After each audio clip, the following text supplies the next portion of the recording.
திராவிட முன்னேற்ற கழகம் ஆட்சியில் வந்ததிலிருந்து எல்லா துறை வாரியாக இருக்கிற அமைச்சர்கள் கொள்ளையடிப்பதை தான் குறிக்கோளா வச்சிட்டு இருக்காங்க. இந்த ஆட்சியில மக்களுக்கு என்ன பலன் கிடைச்சது? வேதனை தான் மிச்சம். இந்த ஆட்சியில் வேதனை தான் மிச்சம்.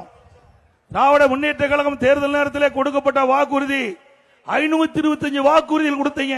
1/4 வாக்குறுதி கூட இதுவரைக்கும் நிறைவேற்றப்பட முடியல உங்களால.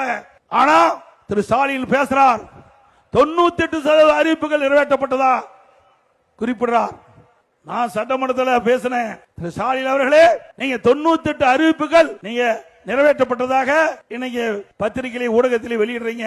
அப்படின்னா ஒரு வெள்ளை அறிக்கை கொடுங்க, மக்கள் தெரிஞ்சுக்கிட்டோம். இதுவரைக்கும் பதிலே இல்ல. திராவிட முன்னேற்ற கழக தலைமையிலே அமைக்கப்படுகின்ற கூட்டணியிலே இடம்பெற்றிருக்கின்ற கம்யூனிஸ்ட் கட்சி திரு சண்முகம் அவர்கள் ஒரு போராட்டத்தில் கலந்து கொண்டு நிருப கேட்கின்றார்கள். இன்றைக்கு திராவிட முன்னேற்ற கழக கூட்டணியில் அங்கம் வைக்கின்றீங்க. திராவிட முன்னேற்ற கழகம் ஆட்சிக்கு வருவதற்கு முன்பு 2021 திராவிட முன்னேற்ற கழக தேர்தல் அறிக்கையில 525 அறிவிப்புகள் வெளியிட்டாங்க. அதுல 98% நிறைவேற்றப்பட்டதா சொல்றாங்க. உங்களுடைய கருத்து என்னன்னு நிருபர் கேட்கின்ற பொழுது திரு சண்முகம் அவர்கள் குறிப்பிடுகிறார், அப்படின்னா எல்லாமே நிறைவேற்றப்பட்டதுன்னு அர்த்தம். அப்படி நிறைவேற்றப்படவில்லை என்று கூட்டணியில் அங்கம் வகிக்கின்ற கட்சியுடைய தலைவரே குறிப்பிட்டு விட்டார்.